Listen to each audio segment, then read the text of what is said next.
Dneska se podíváme na moje kuchyň za 500 000. Bol extrémní scam.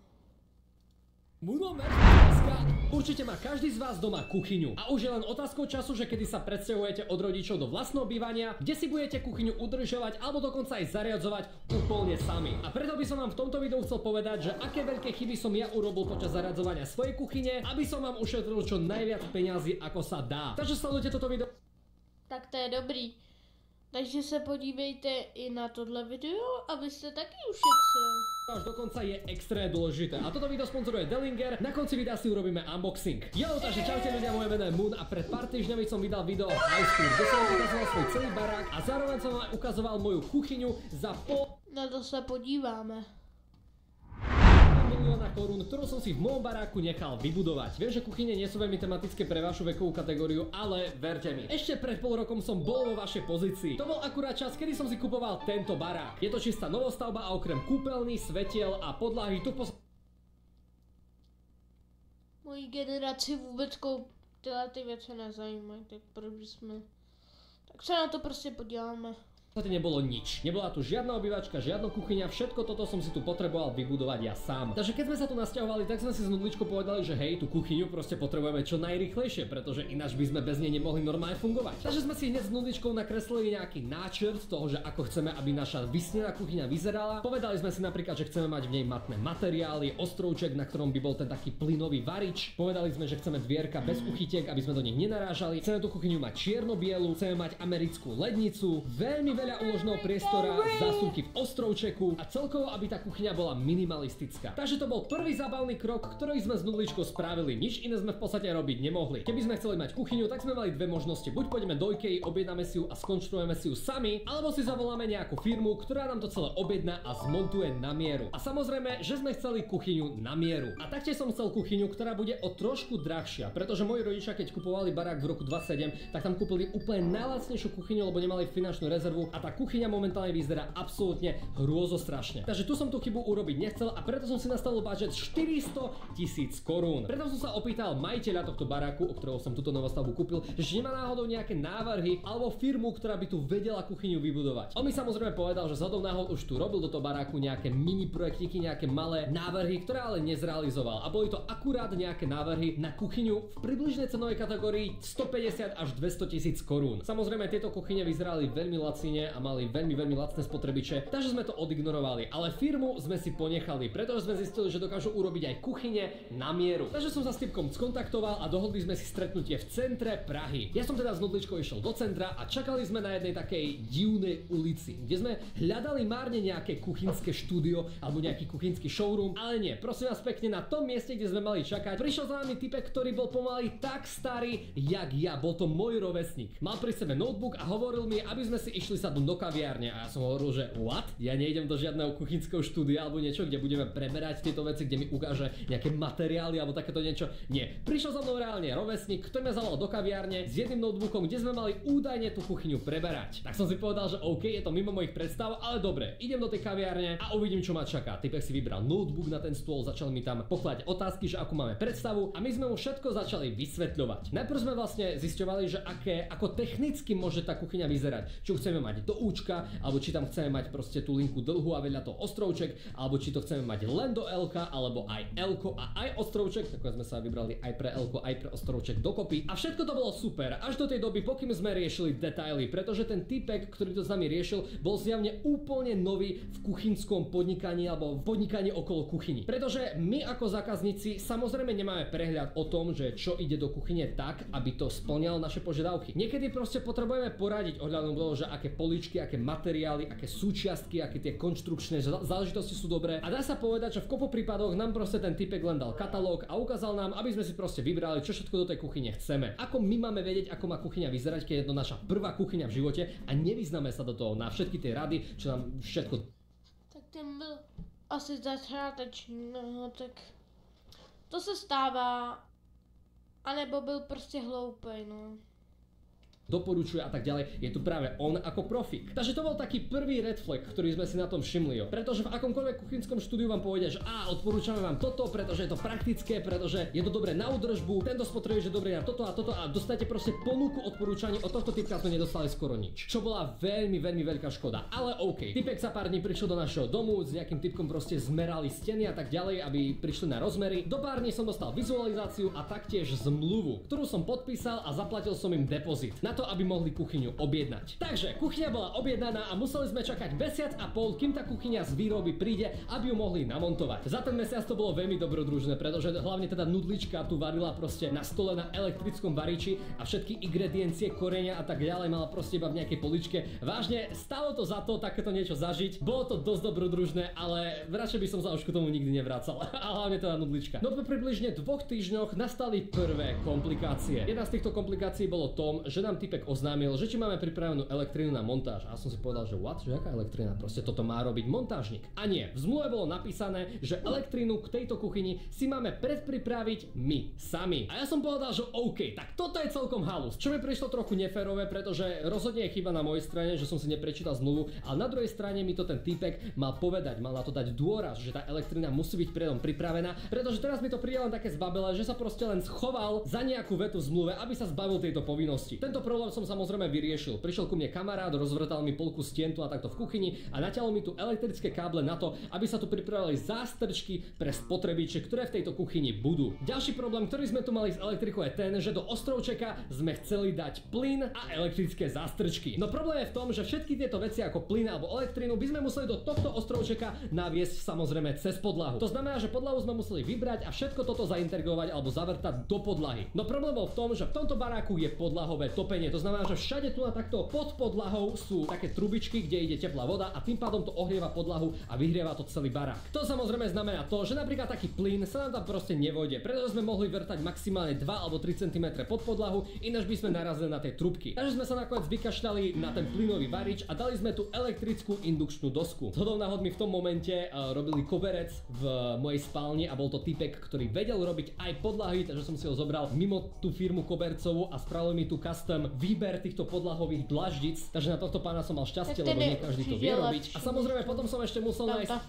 úplne presne tieto dlaždice, ktoré tu mám v tomto dome, pretože som zistil, že sa už pred niekoľkými mesiacmi vypredali a musel som nájsť veľkosklad, kde to ešte na sklade majú, ale našťastie som v Prahe, takže som tu našiel veľkosklad, kde mali posledných 5 kusov týchto dlaždic, ktoré sme vedeli vymeniť za tie staré. Takže sme cez podlahu naviedli elektrinu až tu na takto do tohto ostrovčeka. Táto tu indukčná doska si vyžaduje nejaký ten špeciálny vysokovatový kábel, neviem ako sa to volá, tu na takto to máte teraz na obrazovke. Takže keď sa zdalo, že je všetko vyriešené, tak som sa znova mýlil, ľudia, pretože keď som sa pozrel na vizualizáciu, ako mám hore na strope ten digestor, tak som si hovoril, že keď je akože po schode možno, ja neviem, 30-40 cm hrubé, kam sa zmestí vzduchotechnika na to, aby ten digestor, ten vzduch vyviedol vonku. Takže som volal typkovi, že ako to vlastne urobiť, či budú akože vrtať až hore, však na to predsa tam nemôže byť miesto. A typek mi na to povedal, že ja sa veľmi ospravedlňujem, ja som si to nevšimol a veľmi sa za to ospravedlňujem. Kľudne vám tam dám digestor, ktorý bude filtračný a vzduchotechniku nepotrebuje. A ja som si povedal, že ja som to spomínal, že ten digestor chcem na základe vzduchotechniky, ten úplne old school. Prečo teraz, keď fuck upol, tak mi tu navrhuje nejaký filtračný spôsob digestoru, ktorý ledva funguje a ktorý nie je ani odporúčaný. Takže to bol ďalší problém, ktorý nastal ale na strane tých, kto toto všetko mali zariadiť. Boli to tu merať, oni si mali zistiť, že aká hrubá je tá časť medzi akože podlažím, či sa tam tá vzduchotechnika zmestí. A nie, toto neurobili, zabudli na to a tým pádom som musel objednať ľudí, ktorí mi tu prosím vás urobia takto sadrokartonový obdĺžnik, aby sa tam do tohto sadrokartonového obdĺžnika zmestila vzduchotechnika, aby tu ten digestor vlastne na základe vzduchotechniky aj fungoval. Takže za elektrínu, za vyvrtanie podlahy a plus ešte montáž tohto tu sadrokartonu som zaplatil približne nejakých 60 alebo 70 000 korún. Áno, viem, je to drahšie, pretože som v Prahe, nemám tu koho zavolať cez kontakty, aby mi to urobil lacnejšie. Keby som bol v Sabinove na východe, no tak by som zobral Ďoďa alebo Fera a oni by mi to spravili. Za pár štamprli, ale nie. Tu som v Prahe a musel som narýchlo takýchto ľudí zohnať, pretože už za chvíľu mala prísť montáž. Montáž tejto kuchyne, ale ľudia, všetko by to bolo až moc dokonalé. Samozrejme, že tá montáž meškala. Meškala približne 3 alebo 4 týždne. Kvôli tomu, pretože nestihli prísť spotrebiče, ktoré som mal v záujme si kúpiť. Tak som povedal, že tá firma je fakt hrozná. OK, kým prídu spotrebiče, tak mi... A nevím jaká. Tak je to jedno vlastně. Príďte aspoň tú linku a všetko namontovať skôr, tak sa aj stalo. Mali sme montáž nakoniec skôr, s tým, že nám to prídu namontovať len nábytok. Prišla tu veľká dodávka, kde bolo hrozne veľa týchto dvierok a rôznych driev a celkovo nábytku. Prišiel pán, ktorý tu samozrejme zapojil vodu, namontoval tu nábytok a veci ako napríklad dres alebo napríklad chladničku už tu nainštalovali, ale stále tu ešte nejaké veci chýbali a na to sme ešte museli počkať. Ale tým pádom už na konci dňa sme už mali prvý stage našej kuchyne dokončený. A samozrejme znova sa stala chyba, pretože prišli poškodené dvierka, ktoré sa museli reklamovať. A k tomu všetkému ešte aj dres, alebo teda tá batéria, ktorú sme dostali ku tomu dresu, bola pokazená, netesnila správne a preto sme ju museli poslať na reklamáciu. Takže my sme očakávali, že v ten deň montáže budeme mať aspoň trošku satisfaction z toho, že ako tá kuchyňa vlastne vyzerá, ale nie. Polovica vecí z toho, že čo nám to namontovali, tak či onak nefungoval a muselo sa to poslať na reklamáciu, kde nám to malo prísť za asi týždeň. No za týždeň to prišlo a chvála Bohu, už všetko bolo správne. Namontovali to do našej kuchyne, dokonca prišli aj spotrebiče, ktoré originálne chýbali a tým pádom máme konečne našu kuchyňu sfinalizovanú. Takže toto je ľudia príbeh toho, ako sa naša Tak to je fakt hrozná firma. kuchyňa ťahala skrz týždne až do finálnej verzie. Ako hovorím, je to moja prvá kuchyňa, ktorú som v živote kupoval, takže rady, ktoré by som vám vedel dať počas toho, ako si budete kupovať kuchyňu, pokiaľ prídete do štúdia, ktoré ešte k tomu nemá showroom a typek vám ešte nevie prakticky poradiť, že čo vám bude lepšie a pýta práve že od vás, že vy jemu poviete, čo v tej kuchyni chcete, to je veľmi veľký red flag. Ten, čo vám buduje tak dôležitú vec, ako je kuchyňa, no tak má presne vedieť, ako vám tú kuchyňu navrhnúť tak, aby to vyhovovalo vám a nie aby ste vy povedali, že čo chcete, aby to vyberanie vyhovovalo jemu. Taktiež dávajte si veľký pozor na zmluvy, prečítajte si každý jeden riadok, pretože sa tam môžete dozvedieť rôzne veci, ako napríklad ja, že elektriku mi nikto z tejto firmy neurobí a že si ju musím urobiť sám. Čo mi samozrejme vytvorilo zbytočný stres, takže áno, čítajte zmluvy. Potom určite, keď si budete kupovať barák alebo keď napríklad si budete brať hypotéku, berte si stále vyššiu rezervu presne na veci, ako je napríklad kuchyňa. To neplatí napríklad len pri kuchyni, to platí napríklad aj pri plote alebo pri záhrade. Stále keď si kupujete nehnuteľnosť, majte tam rezervu približne nejakých 10 až 15%, pretože potom keď ten barák kúpite, no tak automaticky do neho budete proste investovať 10 000 eur. A taktiež predpokladáte s tým, že to bude trvať nejaký ten čas, minimálne niekoľko týždňov, v priemere niekoľko mesiacov, pretože tu mi to bolo sľubované relatívne skoro, mesiac a pol nie je dlhá doba a veľmi som sa na to navnadil, veľmi som sa na to tešil a v konečnom dôsledku ma to aj pekne sklamalo. A nemal som ten začiatočnícky wow efekt tak krásny, ako by som si predstavoval. Aj skrz to, že táto kuchyňa je veľmi kvalitná v konečnom dôsledku. Tak, a myslím si, že teraz si môžeme celkovo túto kuchyňu detálne prehliadnúť. Takže aby som asi začal hneď takto zo začiatku u chladničky, takto povedal som, že chcem mať americkú chladničku, ale samozrejme americká chladnička je veľmi široká a táto kuchyňa úplne najväčšia nie. My sme videli americkú chladničku len vo výhode v tom, že dokázala robiť ľad tu a takto vpredu, jo. A nie, nechceli sme to mať vstavané, pretože vstavané sme to mali v predošlom podnajme a tam sa tie dvierka stále nedokázali presne akože zaizolovať, proste unikalo tam teplo a všetko sa tam topilo, takže nie, ďakujem. Zároveň tu môžeme dávať magnetky, pretože je povrch magnetický. Čo sa týka rúry a mikrovlnky, no tak tu sme hlavne chceli, aby ako napríklad veci ako kolečka sa dali takto zastrčiť dovnútra. Taktiež nechceli sme mať ani na mikrovlnke, ani na rúre dotykový displej, pretože keď sme ho skúšali, tak bol hrozne zalagovaný a neplnil o nič viac funkcií ako tieto klasické manuálne. K tomu všetkému ešte samozrejme nedokážem si predstaviť, aké by to bolo nepraktické, keby som mal úplne zamazané ruky od varenia a mal by som tam robiť niečo na tom dotykovom displeji. A že nie, išli sme presne do oldschoolových manuálnych tlačidiel, ktoré ešte farebne takto k sebe ladia, pretože je to všetko čierno-červené, I guess. Potom ďalej, máme tu umývadlo. Toto je asi taká najviac nepraktická vec, ktorú sme v tejto veľmi praktickej kuchyni chceli mať, pretože čierna sa nám hrozne páčila, je to extrémne moderné a vždycky som takýto dres čierny chcel aj ja mať. Čierna nie je dobrá v tom, že tam je vidno proste rôzne nečistoty a tak ďalej a keby som mal tvrdú vodu, tak na tom aj je vidieť vodný kameň alebo celkovo opotrebovanie. Zatiaľ s tým problémy nemáme a zároveň táto batéria sa dá takto vyndať, takže keď si pustíte vodu, tak si môžete takto ten riad umývať voľne, jak sa vám zachce a k tomu ešte ten prúd môžete meniť. Takže je to veľmi praktické a takto sme to aj preferovali. Keď sa dostaneme takto ku linke, no tak celú linku máme takto nadsvietenú týmito ledkovými pásmi. Takže veľmi dôležité, že keď vám budú robiť ledkové pásy, tak aby tie ledkové pásy neboli úplne najviac vzadu, aby neosviecovali proste túto nepodstatnú časť, ale aby vám osviecovali čo najviac priestor pred vami. To znamená, že najlepšie bolo, keby ten ledkový pás bol tu a takto niekde v strede alebo dokonca aj takto tu pod. Pretože dôležité je to, že čo robíte. To je podle mě velká pravda.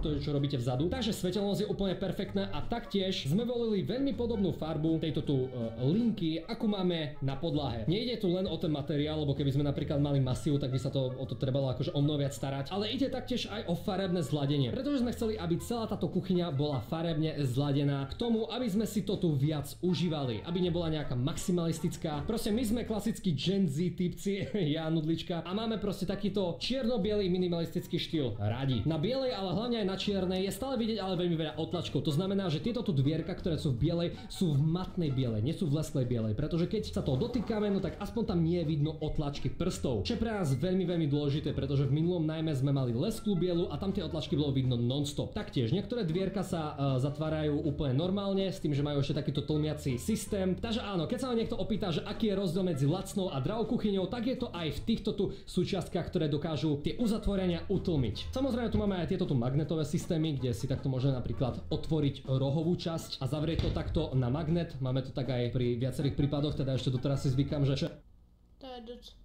To je dobrý. Magnetické a čo nie? Toto tuším, ešte máme magnetické, áno, presne. A potom ešte tu máme samostatný ukladací priestor. Veľmi veľa kuchyň má ukladací priestor, ktorý končí, dajme tomu, niekde tu v tejto výške. Má to veľmi veľa kuchyň, ale z praktického hľadiska je to veľmi zlé. Pretože tam potom na tú hornú časť padá prach, väčšinou tam máte iba vázy a nepotrebujeme veci, ktorých sa chcete zbaviť. Namiesto toho, aby ste to mali až úplne ku stene a mali tak skoro dvakrát zväčšený váš ukladací priestor. A to sme sa snažili robiť úplne všade, dokonca aj v tomto tu ostrovčeku, aj v tomto ostrovčeku je prosím vás pekne ukladací priestor, kde prakticky využívame veci. Vidíte, ako sa to zasúva a yes. Ukážem vám to ešte raz, je to vážne super, pretože to netreskne a je to vážne vec, ktorú v kuchyni pre dobrý pocit mať chcete. Keď už sme pri ostrovčeku, no tak poradím vám, keď si do ostrovčeku budete ťahať elektriku kvôli indukcii, tak určite si tu natiahnite aj ďalší kábel na elektrické zastrčky, ktoré mám ja momentálne tu na takto, pretože keď tu na tomto ostrovčeku budete robiť nejaké veci a budete používať mixer alebo nejaké malé spotrebiče, budete to chcieť niekde zapojiť. Aby je úplná blbosť to zapájať proste takto cez celú kuchyňu do zastrčky, aby vám tu na takto proste visel kábel, je stále lepšie mať. To je pravda, to nechcete.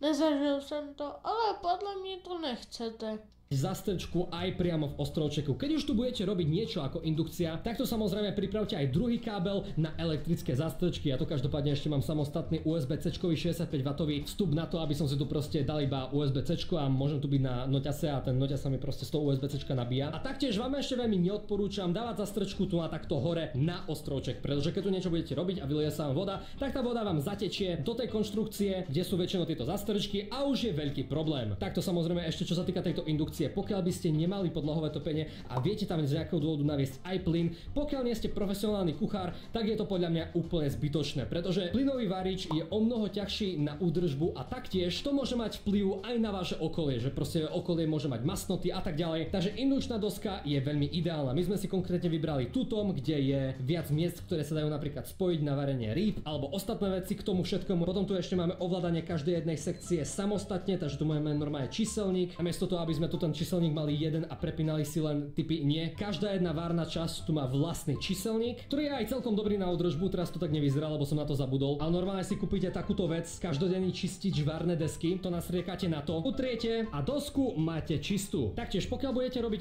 Hezky čistá. Hezky čistá.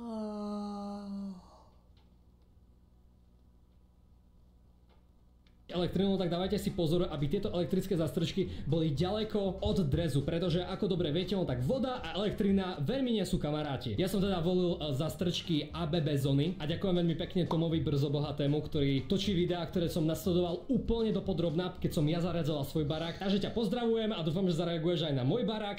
Jo, a potom v poslednom rade tu máme digestor a tento tu sadrokartón, ktorý je hore. Takže ako si môžete všimnúť, tak toto je digestor, ktorý sa proste takto zapínam proste svetlo a tu takto zapínam silu a normálne to fučí. A tento digestor funguje teda na bázi klasickej vzduchotechniky. To znamená, že v tomto sadrokartóne sú takto akože trubičky, ktoré vedú do týchto skriniek. Ono vám môžem ukázať, že takto keď tú skrinku otvorím, no tak tam vzadu môžete vidieť, ako tá vzduchotechnika vedie vonku a vonku to ten odpadový vzduch odfukáva. Rozhodne by som nedoporučoval si dodávať ten taký filtračný digestor, pretože tam treba častokrát meniť filtre a nemá to takú efektivitu ako old school vzduchový digestor. Bolo by to doporučované z niekoľkých strán, takže urobte to prosím vás takto aj vy. A mimo toho, keď už tam budete dávať elektriku, elektriku na to, aby ste nejakým spôsobom spojaznili tento digestor, tak tam rovno privedte aj nejakú elektriku na svetla, pretože to rovno môžete využiť aj takto na osvietenie vašeho ostrovčeka. Každopádne tieto svetla, keď zasvietím, no tak vyzerajú asi nejako takto a tie žiarovky môžem stále meniť. Jediná nevýhoda je teda to, že to svetlo je často veľmi špinavé a otlapané od prstov, takže toto musíte často čistiť a mať na pamäti. A ostrovček by som na vašom mieste rovno využil kľudne aj ako barový stôl a takto si ku tomu kúpite za 1500 korún barové stoličky a môžete si takto na to sadnúť a vychutnávať si obed alebo nejaké jedlo priamo tu na tomto mieste. Takže hlavne keď ste dvaja a neplánujete napríklad deti, tak si môžete ušetriť o mnoho viac priestoru tým, aby ste zväčšili svoju kuchyňu, než aby ste tu dávali veľký stôl, pretože my sme vážne veľmi šetrili miesto na to, aby sa nám tu zmestil aj tento veľký stôl,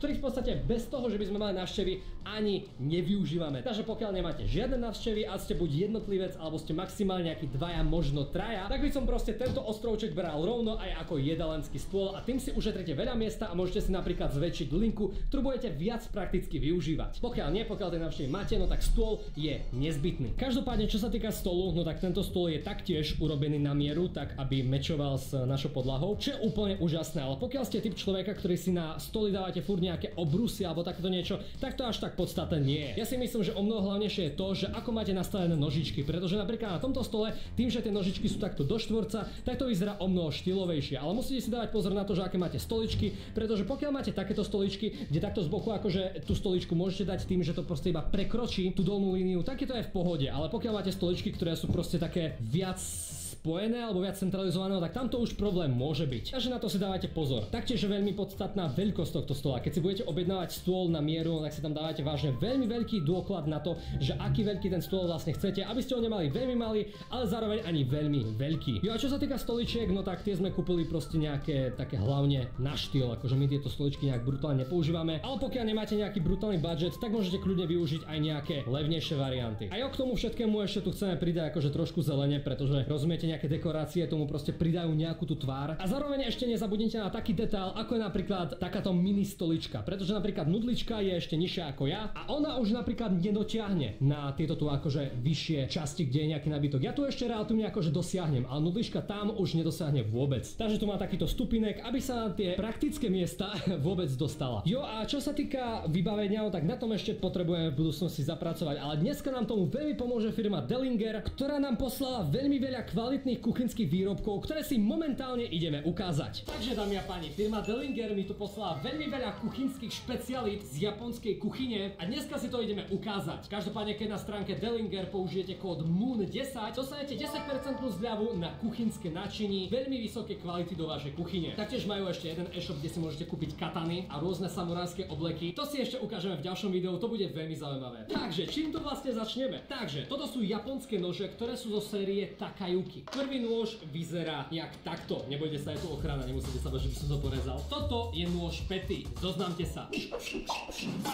Toto je nôž na krájanie, plátkovanie, lupanie. No hlavne keď si všimnete, no tak má kladívkový povrch. To znamená, že keď niečo krájate, ako napríklad mäso, tak sa vám to mäso nelepí na bok toho noža. Čo je neskutočne praktické pre akéhokoľvek človeka, že čo pripravuje mäso alebo akékoľvek jedlo. Potom tu máme ďalší o mnoho väčší nôž. Wow, hej, to ako keby som otváral Pokémon kartičky. Tento nôž, keď si všimnete, no tak má takú brúsenú časť, ktorý znižuje trenie. A taktiež ostrosť tejto čepléze. No, vypadá docela dobře. Neuveriteľnú presnosť rezu. To znamená, že vám napríklad z ovocia nevytečie toľko minerálov alebo vitamínov a ten rez bude úplne nádherný. A potom tu ešte máme tento enormne dlhý nôž. Môj bože, ktorý má hrozne dlhú rukoveď, takže vaša presnosť krájania bude ešte o to presnejšia. Toto je perfektný nôž na plátkovanie mäsa alebo na čistenie mäsa. A keby ste sa ma pýtali, že aký je rozdiel medzi týmito nožmi a tými nožmi z IKEA, tu ide hlavne o ten materiál a o to napríklad kladívkovanie, že sa vám proste to mäso nelepí na ten nôž z boku. Tento nôž je vyrobený z materiálu, ktorý keď naostríte, tak vám zostane ostrý aj niekoľko týždňov. Čo keď napríklad naostríte nož z IKEA, no tak je tupý po jednom alebo dvoch navarených jedlách. Takže nie, nemusíte byť profik na to, aby ste z týchto nožov mali nejaký užitok. A potom tu máme moju špecialitku, ale tento nôž je úplne nádherný. A je to tento čierny japonský nôž, ktorý je taktiež ideálny na krájanie, lupanie, dekorovanie ovocia a zeleniny a tak ďalej a tak ďalej. Čepele sú potažené fluorovou živicou, takže rez ovocia alebo zeleniny alebo čohokoľvek dokáže byť neuveriteľný neuveriteľne jemný a zároveň veľmi presný. A táto tu rukoveď je vyrobená, prosím vás pekne, z rohu vodného buvola. V ruke sa to drží neuveriteľne dobre. Toto Gogovi neukazujte. A dámy a páni, nedostal som od nich len nože. Dostal som napríklad tento stojan na nože, čo je neuveriteľne praktická vec do každej jednej kuchyne. Tento magnetický stojan zaistí to, že všetky vaše nože sú na jednom mieste v bezpečí. Tento stojanček je vyrobený z akácie, z veľmi kvalitného dreva. Je to veľmi šetrné aj ku životnému prostrediu a taktiež bude úplne stačiť, keď ho budete ošetrovať rastlinným olejom. A tým pádom sa mu bude zvyšovať životnosť. Namiesto toho, aby ste to hádzali do myčky, kde sa to môže len znehodnotiť. Toto do myčky nepatrí, stačí na to len rastlinný olej. Môžeme na to nejaký nôž dať a asi takto nejak to funguje. Nož je stále akože ready na vyťahnutie, ale zároveň si ho môžete takto sem dať a bude tu držať navždy. Potom tu nemáme jednu, ale dokonca až dve prkínka do kuchyne. Toto je porod. Jedno z týchto prkínek je takto vyvýšené, aby sa vám veci neuveriteľne dobre krájali, aby ste to mali nejakým spôsobom vyvýšené voči vám. A potom tu ešte mám špeciálnejšie prkínko, ktoré je vyrobené z agátového dreva. Sleduje toto video nejaká agáta? Toto je vyrobené z dreva agátového. Viem, že v Česku je to tuším akát, ale u nás na Slovensku je to normálne agát. Agátové drevo. Toto prkínko je vyrobené z perfektného dreva, ktorý sa taktiež dá ošetriť rastlinným olejom. A taktiež tu má takto záchytné body, aby sa vám veci, ktoré tu budete krájať, nejaké tekutiny, nevylievali mimo toto prkínko. Je to neuveriteľne praktické a využije to absolútne každý, kto niekedy niečo robí v kuchyni. Toto je proste pre každého totálne perfektné. A taktiež, keď máte doma nejaké prkínka, tak ich určite budete dávať do horúcej vody do myčky, kde sa vám potom časom môže stať toto. Toto je ale také kvalitné drevo, že ho stačí utrieť. Do myčky sa absolútne nemusí dávať. Ten povrch je úplne hladulínký. Potom tu máme škrabku z Japonska, baby. Taktiež je to veľmi ostrá škrabka, ktorá má uhol rezania, aby vám to išlo čo najviac pohodlne, či už strúhate zemiaky alebo nejaké ovocie. Touto škrabkou, ktorá má rezať z nerezovej ocele, to bude o mnoho jednoduchšie ako kedykoľvek predtým. Hej, jo, už sa dostávame do panvic, kámo. Ďalej tu máme túto špeciálnu panvicu, ktorá je litinová, ale je ultralight, to znamená, že je ľahšia ako ostatné litinové panvice. Jej povrch je predspracovaný repkovým olejom. To znamená, že čokoľvek na tom budete chcieť rozpustiť, tak sa to urobí o mnoho rýchlejšie. Rozohraje sa to veľmi rýchlo a tým pádom vám to urýchli vašu prácu. Je to ideálne napríklad na zemiaky alebo masné veci ako napríklad mäso alebo kľudne aj vajíčka. Ja si na tom budem robiť vajíčka, lebo to je jediné, čo viem variť. Potom tu ešte ďalej máme takýto kryt rukojeti, ktorý si dáte takto na tú panvicu, aby ste sa nepopálili a môžete proste robiť čo chcete. A k tomu tu ešte máme veľmi kvalitnú kuchárskú rukavicu, ktorá je vyrobená z pravej balóny. Takže je tu maximálna kvalita spracovania a taktiež aj perfektná údržba. Aj tieto veci sa dokážu zasvíniť, pokiaľ niečo robíte v kuchyni. Takže je dobré, že vám to aspoň vydrží. Pokiaľ vás nejaké z týchto vecí zaujali, alebo vašich rodičov, ja vás vidím, kto to pozeráte s rodičom, čus. Všetky tieto veci môžete získať s 10% zľavou na stránke Dellinger, keď použijete kód MOON10. V tejto kuchyni ešte z ľudičkou budeme točiť nejaké videá, ako niečo varíme. Takže všetky tieto veci si ukážeme aj prakticky, ale mimo toho, pokiaľ by ste aj chceli nejaké katanky a možná bude Moonová bašta. Moonobašta. Moonbašta. Podobné veci, tak na ich ďalšom e-shope, ktorý máte taktiež v popise, môžete nájsť všetko možné v tejto téme. Takže tak ľudia, pokiaľ sa vám toto video páčilo, tak určite dajte like a odber. Viete, že aj ku koncu videjka... Slyšeli jste ho? Máte dát ale i odběr. A líbilo se vám tohle video? Mně se líbilo a bylo to moje kuchyně za 50 000. Byl extrémní scam, smajlík. Tak čau.